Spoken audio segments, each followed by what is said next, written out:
We are hearing from Governor Henry McMaster for the first time since he ordered state lawmakers to return to the State House for a special session to work on redistricting. Today, the full House started what is expected to be the first of many days of debate. State House reporter Stephen Biddix has more on what the governor had to say.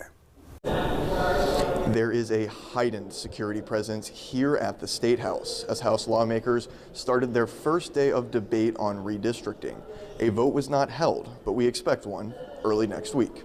Governor Henry McMaster says neither Washington nor President Trump pressured him to call the special session. He also dismissed rumors that he called the session as a political favor to help Lieutenant Governor Pamela Evette secure a Trump endorsement in her governor's race. McMaster endorsed Evette months ago. The governor says he didn't originally plan to call a special session, but acted once it became clear lawmakers would not finish redistricting on their own.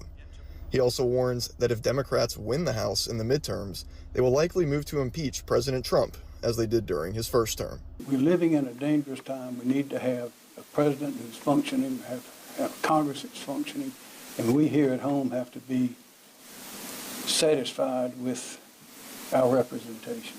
House members will continue their debate on Monday. If they pass redistricting as expected, it will then go over to the Senate, where the vote is expected to be much closer.